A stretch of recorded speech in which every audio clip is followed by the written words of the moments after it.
Throughout his life, Robert De Niro was not afraid to express his opinion in front of millions, criticizing political opponents without the slightest hesitation.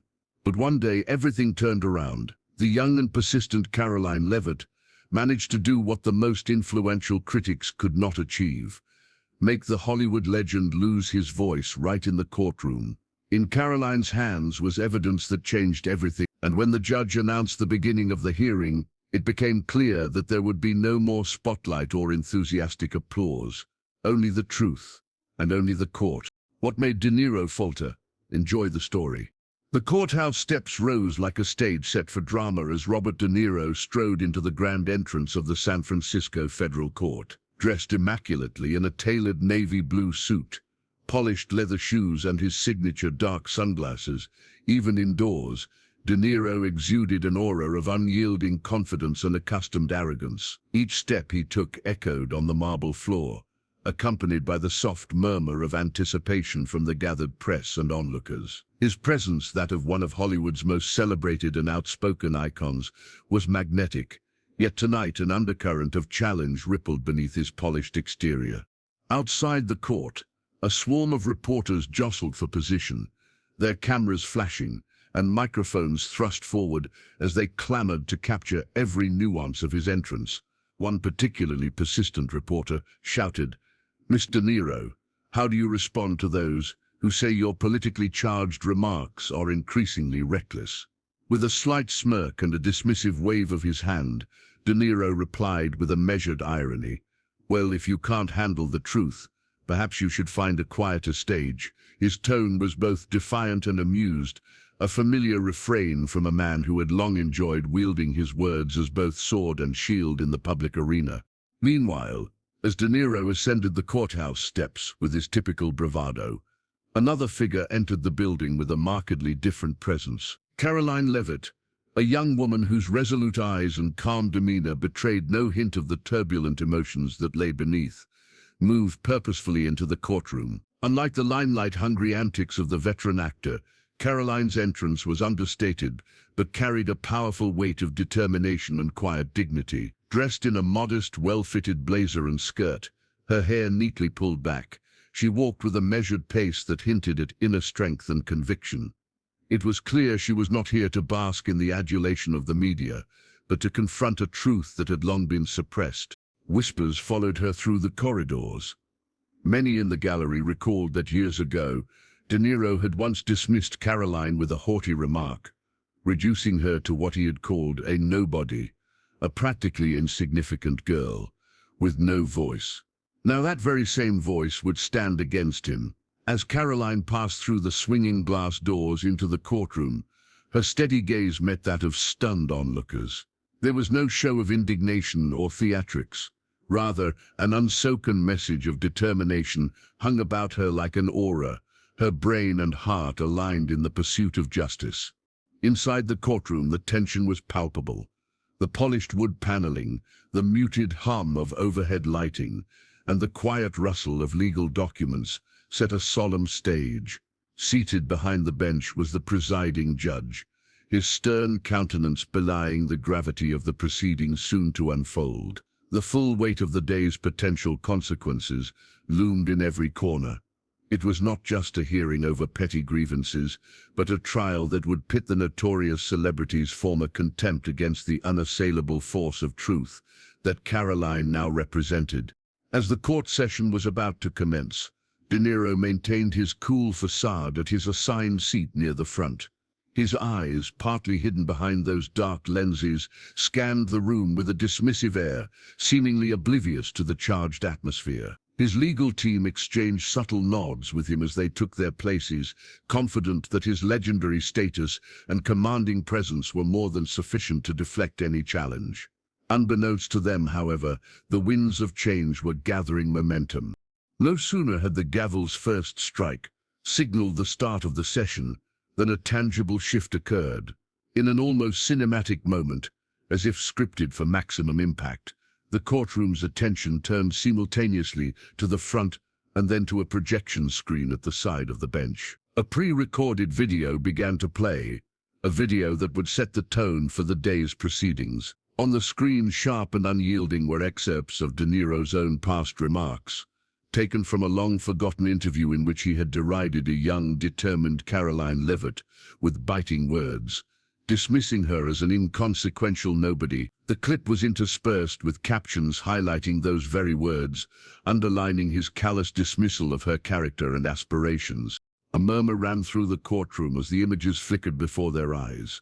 The once arrogant smile on De Niro's face faltered ever so slightly, and the confident gleam in his eyes diminished into something more guarded. In that tense moment, as the judge's voice rose to a measured tone, "Do you still consider such statements to be acceptable, Mr. De Niro?"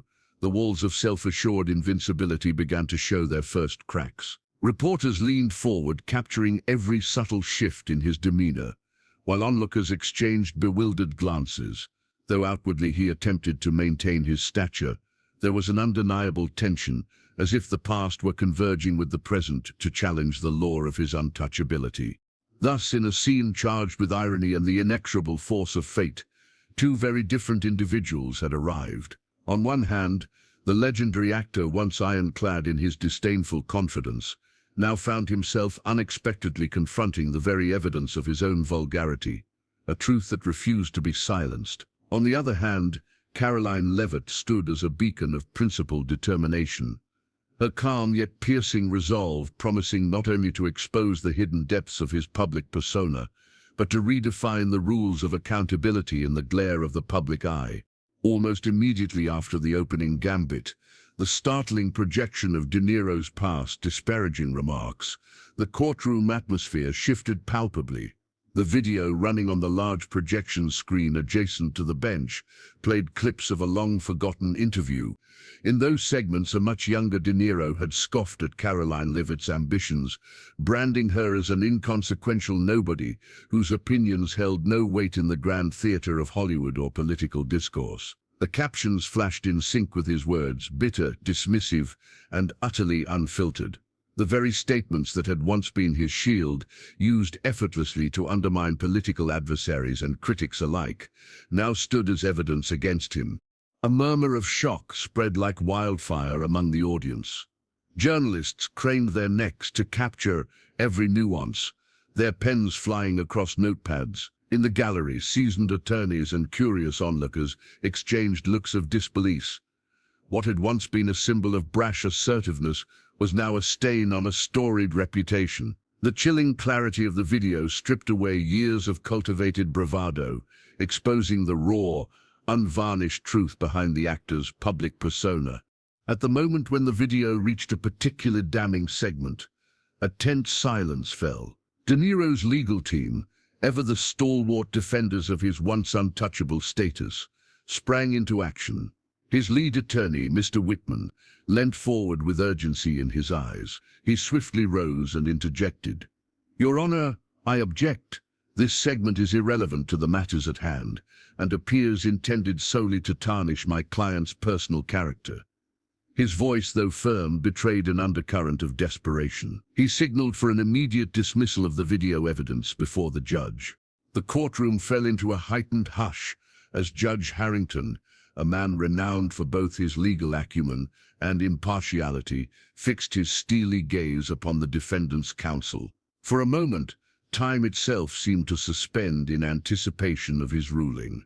"Mr. Whitman," intoned Judge Harrington with measured cadence, "while I understand your concerns, the evidence presented appears directly germane to the credibility and conduct underlying this case." He paused, letting the gravity of his words sink in. "I find no sufficient objection to the continuation of this exhibit."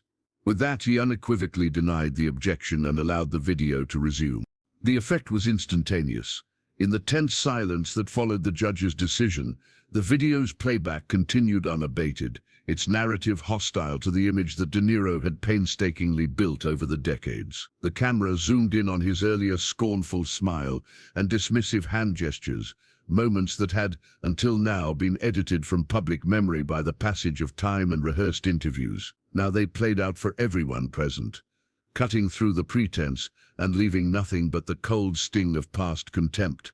An audible ripple of disquiet surged through the courtroom. In hushed tones, Whispers grew into murmurs of incredulity.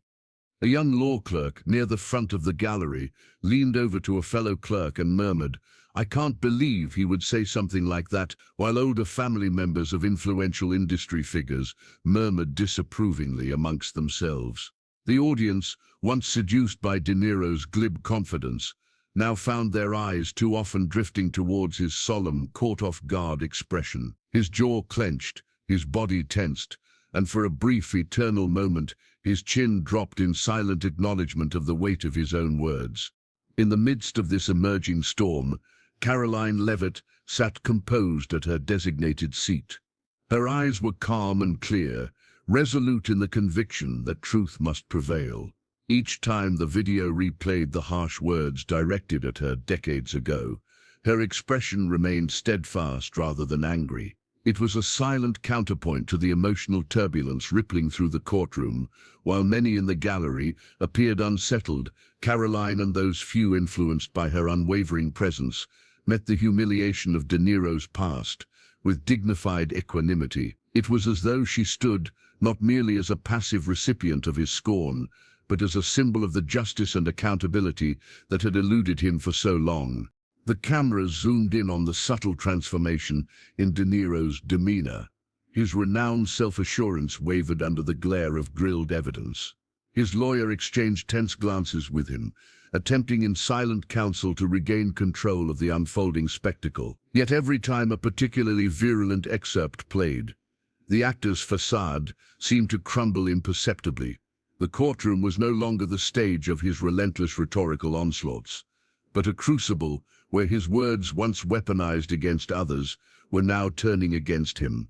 Even as his legal team scrambled to recalibrate the tone of their defense, the video continued its relentless cadence, a public inquisition that left the media, the onlookers, and legal experts in an atmosphere of mounting skepticism regarding the soundness of his past pronouncements. Every replay fueled the palpable tension, and every hushed whisper in the room underscored the emerging realization the very power of his celebrity and political clout might not save him from the inevitable collision with truth.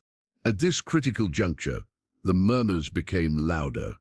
Some in the audience shifted uncomfortably in their seats, while others began to record on their smartphones the unfolding drama, a digital mosaic that would later fuel news cycles and social media debates far beyond the courthouse walls. The confrontation between past arrogance and present accountability had become tangible, the first real cracks in De Niro's impervious armor appearing for all to see.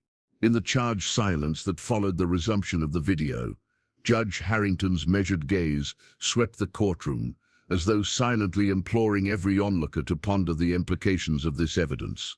His silent authority reminded both the defense and the prosecution that the court was not merely a stage for rhetorical flourish, but a solemn arena where truth must be reckoned with, no matter how high the pedestal on which power once stood. The courtroom's murmur gradually subsided into an expectant silence as all eyes shifted toward Karoline Leavitt. In stark contrast to the earlier tension swirling as De Niro's past words played repeatedly on the projection screen, Karoline's presence radiated an unshakable assurance. Rising from her seat with measured grace, she stepped forward to the witness stand. There was no flamboyant fanfare, only the quiet dignity of a person determined to set the record straight. Every step she took carried the weight of years spent in the shadows of public scorn and private fear, as well as the burden of a secret love that had once been fought tooth and nail by the world's harsh expectations. Karoline's gaze swept over the courtroom, registering not only the scrutiny of journalists and legal professionals, but also the silent anticipation of those who had grown weary of inflammatory rhetoric. When the bailiff called her to take the oath, her voice was clear and unwavering. "I swear to tell the truth, the whole truth, and nothing but the truth." With that, the spotlight turned to her, a spotlight that would soon illuminate the painful journey etched by De Niro's disparaging remarks and the harsh consequences that followed. Taking a slow, deliberate breath, Karoline began her testimony. "Your Honor, esteemed members of this court, I stand before you not as a victim diminished by resentment, but as someone who has borne the brunt of words that were meant to silence and demean. I was once ridiculed, mocked publicly by Mr. De Niro, when, in his characteristic hubris, he dismissed me as an inconsequential nobody. At that time I was a young woman with dreams, my voice yet unformed, and my ambitions unrecognized by the very forces that now seek justice. Her tone, though tinged with the lingering pain of past wounds, was also resolute, each word deliberate and laden with an honesty that resonated with everyone present. In a calm yet impassioned cadence, Karoline recounted the inciting incident. I remember clearly the day I first heard his callous remarks broadcasted across various media outlets. It wasn't merely a personal affront. It was an attack on my very right to exist, to be heard, and to be treated with respect. I was subjected to a torrent of hate, comments online, derisive whispers in halls of academia, and even direct threats that questioned my safety. I felt isolated, powerless, and branded before I ever had the chance to defend my character. As she spoke, her voice strengthened, not wavering as some expected of a witness forced to relive her pain. Instead, it carried the steady cadence of someone who had transformed personal anguish into a clarion call for accountability. Karoline continued, "These were not just empty words. Mr. De Niro's statements incited a chain reaction, a public discourse that devalued not only my voice, but also the voices of countless others who dared to challenge preconceived notions. I have documents, social media screenshots, and even police reports that detail the harassment I faced directly because of his disparaging comments. It escalated to the point where my personal safety was compromised.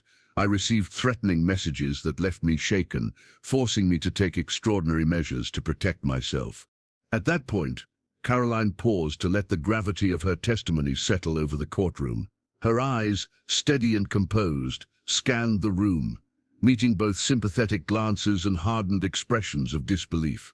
The weight of her revelations was not lost on anyone. A few attorneys in the gallery exchanged glances, acknowledging the startling shift in perception these facts brought forth. Even the judge's demeanor, usually inscrutable and detached, softened imperceptibly as Karoline's evidence underscored the real-life consequences of callous celebrity rhetoric.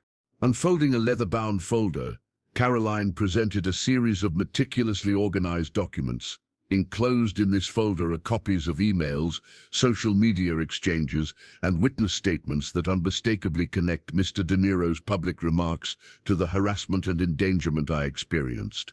Each piece of evidence is not merely a record of events. It is a testament to the lasting impact those words had on real lives. I do not seek retribution for the sake of vindictiveness, but rather accountability. I ask this court to recognize that words, when wielded without responsibility, carry consequences far beyond the confines of a movie set or a televised interview. The testimony was punctuated by brief, deliberate pauses, moments that allowed the layers of truth and vulnerability to seep into the collective consciousness of the room. I was once a person whose future was bright with promise, but I was forced to contend with a barrage of public animosity, because my very existence was belittled by someone who should have known better. I stand here not to incite further division, but to advocate for a truth that must be acknowledged: that reputation and power do not grant anyone the right to dehumanize another. Today, I call for justice not only for myself, but for every individual who has had their dignity trampled by careless words. As Karoline's voice resounded across the courtroom, her testimony began to weave a tapestry of undeniable truth. Every fact, every documented instance, served as a counterweight to the once laudable image of a celebrity who had long evaded responsibility. For many present, her sincerity was a revelation. The cameras captured the solemn nods of individuals in the audience and the shifting expressions on the faces of De Niro's supporters, now contemplating the human cost behind his celebrated persona. Even as her words continued, a subtle yet powerful transformation became visible on the face of the once arrogant actor across the room. De Niro's head dipped ever so slightly, his eyes momentarily betraying a hint of remorse, as if the sheer force of Karoline's testimony had managed to prick the armor of his long-standing hubris. The atmosphere shifted palpably. The courtroom was no longer just a battleground for celebrity clout, but a sacred space where truth was demanded as the ultimate measure of integrity. Karoline concluded her testimony by declaring, "I am not here to be defined solely by my grievances or to paint anyone with a broad brush of condemnation. I am here to insist that we hold all voices accountable, especially those whose power should bear a corresponding duty of decency. May this court's decision today serve as a reminder that true strength lies in the courage to face one's flaws and to honor the dignity of every human being." Her final words echoed as a rallying cry, a call for transformation that would leave an indelible mark on everyone present. In the charged hush that followed Karoline Leavitt's stirring testimony, all eyes turned toward Robert De Niro as he was finally called upon to speak. The legendary actor, once revered for his assured swagger and off-the-cuff barbs, now sat before the courtroom bench with a posture that betrayed a growing uncertainty. The moment that had been meticulously orchestrated by Karoline and her legal team had not only unveiled the painful evidence of his past cruelty, but had also rendered his image of invincibility vulnerable. The air was thick with expectancy as De Niro's attorney signaled for him to take the floor. For a fleeting second, the renowned actor's eyes flickered with a silent plea for redemption. However, as he began to speak, his carefully rehearsed remarks unraveled in real time. His voice, which once boomed with the confidence of a man accustomed to adoring crowds and swaying media narratives, now wavered noticeably. There was a moment, a thousandth of a second, when his words stuttered into a long, uncomfortable pause, as if his mind were grappling with the enormity of the evidence laid bare before him.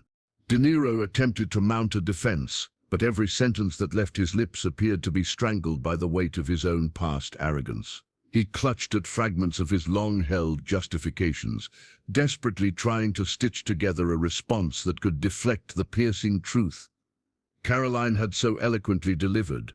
Yet, with each hesitant word, the familiar cadence of his dismissive tone faltered. His eyes, once sharp and unyielding under the studio lights, now darted nervously about the courtroom as he searched for an anchor in a sea of unsparing scrutiny. The cameras, ever vigilant, zoomed in on his face. Even from the distant vantage of press box windows and streaming feeds, viewers around the country witnessed a man whose iron facade was visibly cracking. A fine sheen of perspiration gathered on his forehead. His lips, typically curled into a roguish smile, now pressed into a thin line of stress. His hands, which at one time gesticulated with confident precision on award stages, trembled ever so slightly as he attempted to smooth down the fabric of his suit. The transformation was palpable, a once untouchable icon now visibly crumbling under the relentless pressure of accountability. From the gallery, a murmur of discontent rippled through those who had once lauded his every word. Reporters captured every falter and pause. In one striking instance, an inset shot revealed De Niro's voice caught on tape, cracking mid-sentence as he tried to diffuse the barrage of evidence against him. His attorney's urgent whispers backstage could be heard, attempting to guide him back on track, but even these efforts were met with only further signs of internal struggle. It was as though the very foundation of his public persona, a blend of defiant wit and unassailable charm, had been exposed as nothing other than fragile rhetoric when confronted with irrefutable truth. At one point, as the judge's stern gaze fixed on him, De Niro attempted to pivot his narrative. "My remarks," he began, his tone forcing a semblance of nonchalance, "were meant to be taken in jest."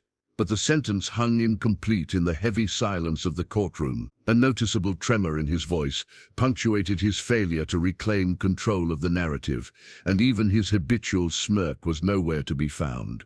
Instead, there was only a look of defeated resignation, a silent acknowledgement that his once mighty words had become weapons turned against him. The gallery reacted instantly. Some onlookers exchanged sympathetic glances, while others, emboldened by Karoline's earlier testimony, shook their heads in disapproval. Journalists scribbled notes furiously, capturing every micro-expression, the slight dip of his head, the tightening of his jaw, the rapid blinking that betrayed his anxiety.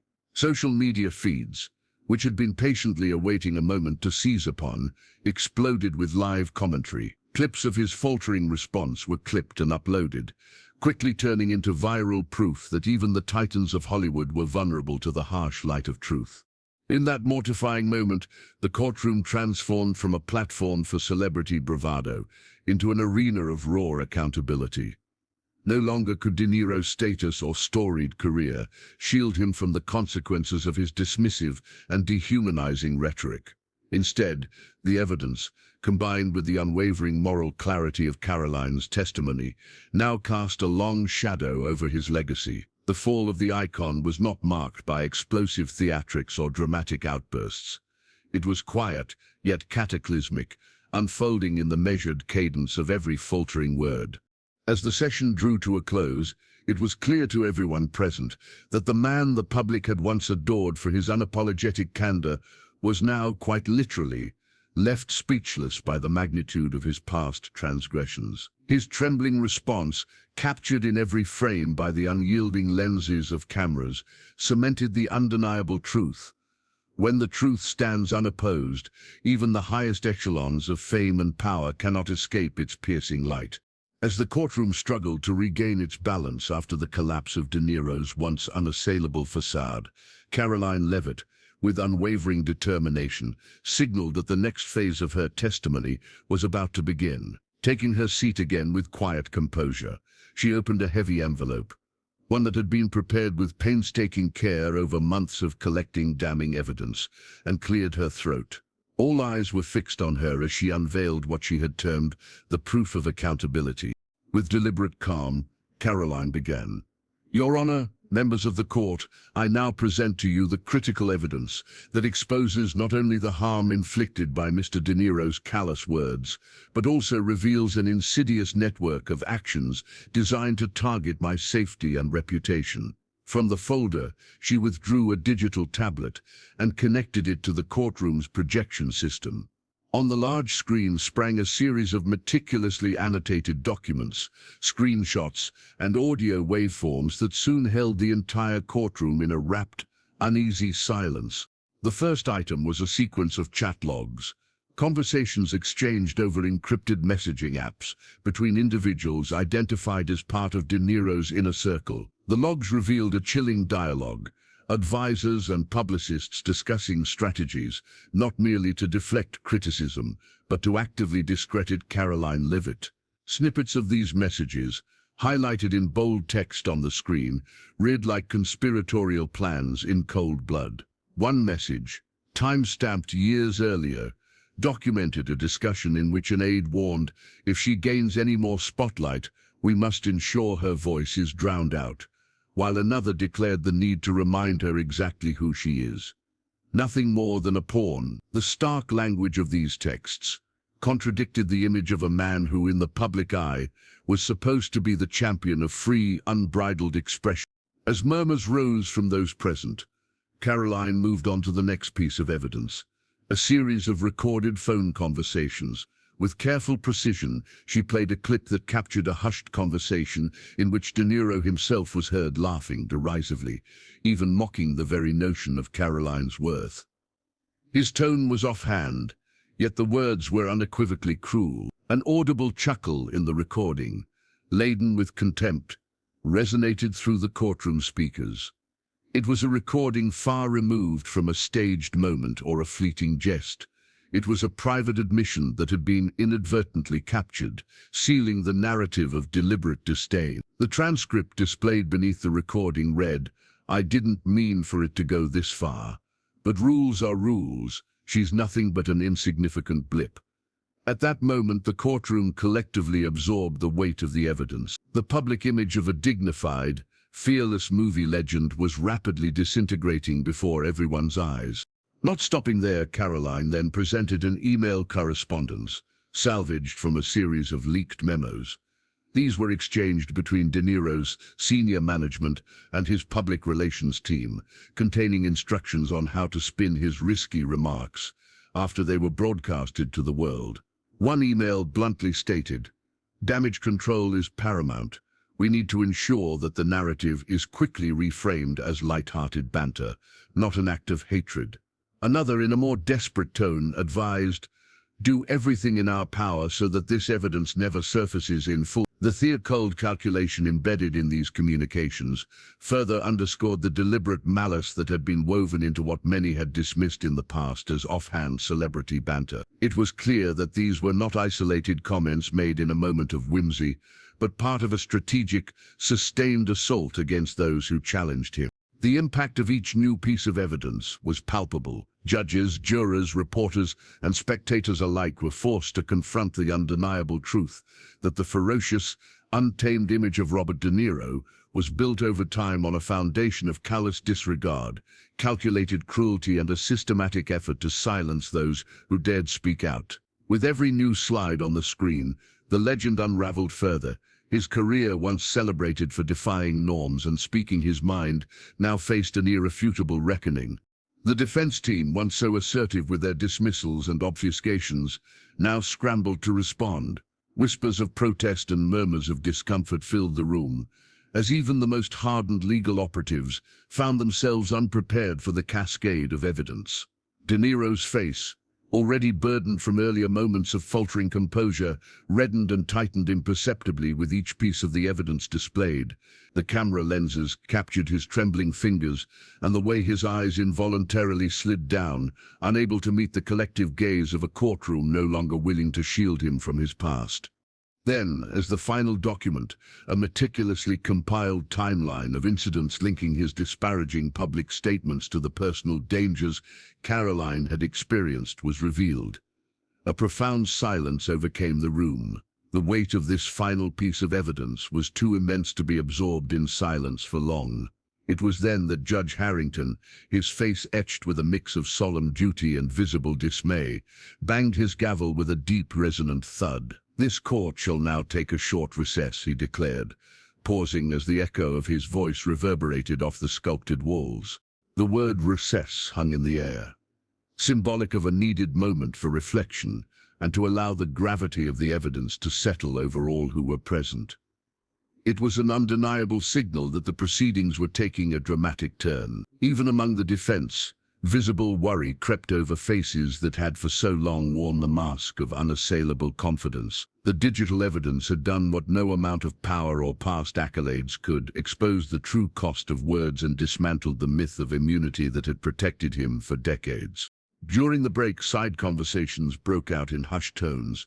Legal analysts and reporters whispered fervently about the seismic shift unfolding in the courtroom, details of which would soon spur a media firestorm. Meanwhile, the spectators filled the corridors with animated discussions, some expressing vindication, others in regretful disbelief at the irreparable chipping away of a hitherto untouchable icon's reputation. When the recess was finally called to an end, the atmosphere was charged with a sense of inevitability. The stage was set for the concluding chapters of this unprecedented trial, where the accumulation of irrefutable evidence would no longer allow a man of De Niro's stature to hide behind the shield of celebrity. The transformation of the courtroom from a platform of celebrated rhetoric to a battleground for unvarnished truth had been complete. In that moment it became unequivocally clear: when the truth stands unchallenged, even the mightiest can be brought to their knees. After an agonizing recess during which the courtroom's hushed corridors buzzed with whispered predictions and nervous speculation, the chamber reconvened under a heavy atmosphere of anticipation. Every eye, every ear in that austere San Francisco federal courtroom was fixed on Judge Harrington as he returned to the bench, a figure whose measured authority now seemed tasked with weighing not just legal arguments, but the moral cost of a tarnished legacy. The judge's eyes, lined with the wisdom of years in the law, swept over the assembled crowd, silent and emanating an unyielding resolve. It was in this charged moment that the long and painstaking process of reckoning would finally culminate. Judge Harrington began by recapitulating the details of the case, his voice measured and steady, seemingly chiseled from stone. "This court has heard compelling evidence from both sides," he intoned. "We have been presented with unassailable video recordings, written and digital correspondence, and a trail of documented assaults on the dignity and safety of Mrs. Leavitt, a young woman who for too long was discredited by harsh words and malicious intent. His gaze shifted slowly from the gathered press to the defense table, where Robert De Niro sat with his head bowed, no longer the confident, defiant icon he once was, but a man visibly recoiling from the full weight of his actions. A heavy silence fell as Judge Harrington continued. It is the duty of these proceedings not merely to adjudicate disputes of reputation, but to send a clear signal that the exercise of free speech, when wielded irresponsibly, carries profound consequences in a society that values respect and accountability. The judge's articulate words were punctuated by the occasional shuffle of papers and the soft rustling of the legal teams as they prepared themselves for his forthcoming pronouncement. The evidence, digital transcripts of callous internal communications, damning audio recordings of private conversations, mocking Karoline Leavitt, and meticulously assembled chat logs, had painted a picture of strategic malice. It was clear that these were not offhand quips, but calculated attempts to undermine, intimidate, and diminish the voice of a determined woman. The judge paused, the weight of every eye scrolling on digital devices and live feeds like a collective heartbeat that quickened in anticipation. In consideration of the gravity of these actions, Judge Harrington declared, "This court finds that Mr. De Niro's statements and the subsequent attempts at damage control were not only reprehensible in their intent, but have directly contributed to an atmosphere of harassment and endangerment toward Ms. Leavitt." His tone, though legally measured, carried an unmistakable note of moral indignation. In reaching this conclusion, I am guided by the principle that fame and power must never serve as a shield to deflect the consequences of one's words. A murmur of approval and somber relief rippled among the gallery as the judge detailed the sentencing. "Therefore let it be known that Mr. De Niro shall be subjected to a civil penalty in the amount of $10 million, he pronounced, his voice echoing off the chamber walls. "Furthermore, it is hereby ordered that Mr. De Niro issue a public, unequivocal apology to Ms. Leavitt. This apology must be broadcast on national television as well as across his official social media channels. In addition, De Niro is directed to attend a series of mandated sensitivity and responsibility training sessions over the course of the next 12 months. These steps are not only punitive measures, but also serve to educate and reform, ensuring that such damage inflicted by careless rhetoric does not recur." At the sound of these pronouncements, the courtroom fell into a deeper silence. The verdict, a combination of punitive fines and rehabilitative mandates, was designed to undermine the very bulwark of celebrity privilege that had once kept Mr. De Niro insulated from consequence. For a moment, it seemed as if time itself had paused, each individual in the courtroom allowing the gravity of the decision to sink in. A specter of collective introspection swept the room. Here was the truth, laid bare in a judicial decree that transcended mere legality, reaching deep into the fabric of public conscience. De Niro's legal team immediately attempted to initiate post-verdict motions and expressions of regret, but Judge Harrington interjected with a stern, resonant authority. "Let it be recorded that any further motion for reconsideration or deferred adjudication will not be entertained under these circumstances. The record, the evidence, and the testimony have spoken clearly." The judge's words left the defense speechless for a fleeting yet unforgettable moment. Cameras panned swiftly to capture De Niro's gaunt, emotion-worn face. His signature bravado had all but evaporated, replaced by a subdued resignation as he slowly rose to sign the official documentation of the court's decision. His hand, once so steady in delivering scathing retorts and dismissive jibes, now trembled slightly as it held the pen. The act of signing the document was recorded live. It was a gesture that symbolized not just acknowledgement of defeat, but a public capitulation to the truth. The public outcry that followed was immediate. Outside the very courthouse steps, throngs of reporters and onlookers reacted, some with cheers for justice served, others with a profound sense of catharsis, and still others with introspective silence. Social media erupted, a testament to the shifting sentiments around the responsibilities of public figures. In every news broadcast, pundits revisited the now indelible images of De Niro's downcast expression and trembling signature, framing the moment as a pivotal turning point in contemporary discourse about the truth and responsibility of celebrity speech. Inside the courtroom, as Judge Harrington banged his gavel one final time to signal the end of this landmark proceeding, the atmosphere remained charged. The verdict had not only struck a blow to Robert De Niro's hitherto untouchable mythos, but had also ushered in a new era of accountability wherein power could be held accountable to the very people it once scorned. The judge's words echoed in the minds of everyone present, a resounding reminder that in a just society, even those who articulate their opinions with reckless abandon are not immune to the consequences when their words become weapons. For Carson's team and countless legal analysts, the outcome was layered with significance. It was a rare moment when the living myth of Hollywood had been forced to confront the measurable real-world repercussions of his rhetoric. A moment when arrogance had met its match in the unyielding force of truth. And as the courtroom began to disperse under a mixture of relief, satisfaction, and lingering contemplation, it became evident that this landmark ruling would resonate far beyond the confines of courtrooms and press conferences. It was a decision that held a mirror to society, challenging not only the behavior of those in the spotlight, but also the public's complicity in celebrating unaccountable speech. The gavel's resounding final decree had barely faded when a transformed hush swept over the courtroom. The verdict, fueled by uncompromising evidence, damning recordings, and Karoline Leavitt's impassioned testimony, had redefined the very notion of accountability.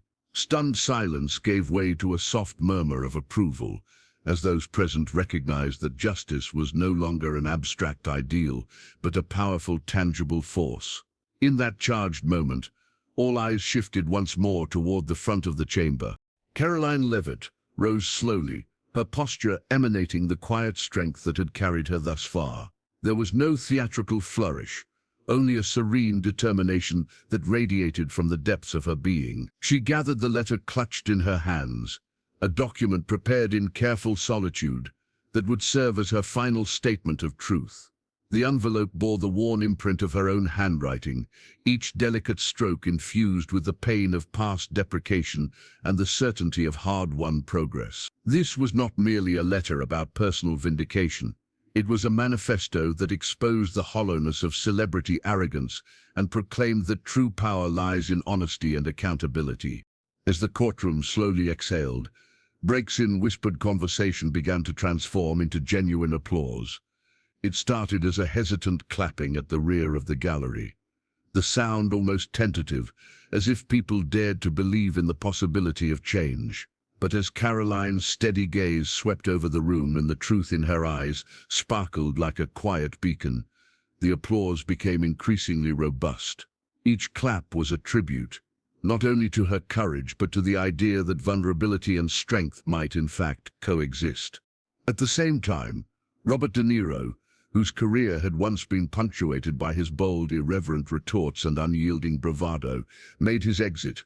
His face, once set in a confident mask of defiance, now bore the faint scars of regret and a burden of recognition. With no pompous declarations or attempted salvaging of his image, he slipped away into the dim corridor outside the courtroom. No reporters swarmed him for an interview, no one sought a parting quip or a flashy remark. Instead, he walked with measured steps, head bowed in a grave acknowledgement of the truth that had been forced upon him in the cold, unforgiving light of justice. Outside, as the courthouse doors swung open onto a city still abuzz with the electrifying news of the day, the scene grew even more poignant. A small group of media crews captured the image of De Niro disappearing into the crowd, a solitary figure silhouetted against the grey dusk, a stark contrast to the orchestrated glamour of his past public appearances. Social media platforms erupted with live footage and heartfelt commentary. Back in the courtroom, the final moments of the trial were marked by a ritual that bound the entire session together. Karoline, with deliberate grace, stepped up to the central podium. Holding the letter before her for all to see, she began to read aloud. Her voice, soft yet resonant, carried every weighted syllable clearly through the hushed space. The letter, written with honesty and tempered by the kindness of resolve, spoke of the enduring truth that words, no matter how mighty when wielded without consequence, could become weapons when divorced from empathy and responsibility. It was a declaration that true power does not reside in the capacity to hurl disparaging remarks or to wield celebrity status like an impenetrable shield. Instead, it lies in the willingness to accept accountability and to let truth, however painful, guide one's actions. True power, she read, voice steady, is not found in loud words or the blunt force of scorn, but in the quiet fortitude of truth. It is in the courage to face one's faults and to apologize from the heart. Let this day mark the beginning of a new era, a time when respect, integrity, and empathy are valued above all else. May we learn that our words carry consequences, and may every voice be vindicated by the strength of honest confession. Her final words seemed to suspend time itself. The courtroom, now deeply moved and reflective, was united by the weight of each carefully chosen phrase. Tears shimmered in the eyes of some onlookers. For others, there was a spark of hope, a belief that this moment could indeed set a precedent for countless others who had been silenced, belittled or marginalized by the unchecked power of fame. As Karoline concluded the reading, a poignant silence settled once again, this time filled with reverent understanding. In that silence, the true impact of her message echoed, a message that promised that from the ruins of arrogance could bloom an unexpected redemption. The camera panned slowly over the faces in the courtroom, each one etched with a mixture of relief, introspection, and quiet triumph. In that shared moment, it became unmistakably clear: while fame and power often sought to shield individuals from consequence, the relentless, undeniable force of truth would always find a way to break through. Karoline stepped down from the podium, leaving behind the letter that had, in essence, delivered the final blow, a final, uncompromising strike that resonated far beyond the courtroom walls. As the proceedings concluded and the crowd slowly dispersed, the scene left an indelible mark on all who bore witness. The legacy of this day would reverberate across media channels and in public discourse for years to come. For in that final closing chapter, as the echoes of determined applause mingled with the solemn steps of a defeated icon, leaving the building, one undeniable message was broadcast to a world watching. True power is not in the loud proclamations of celebrity, but in the quiet, resolute force of truth that dares to uplift those who have long been silenced. Subscribe if you believe that in every final act of truth there lies the promise of a new beginning, and that the courage to embrace accountability can transform not just a legacy, but an entire culture.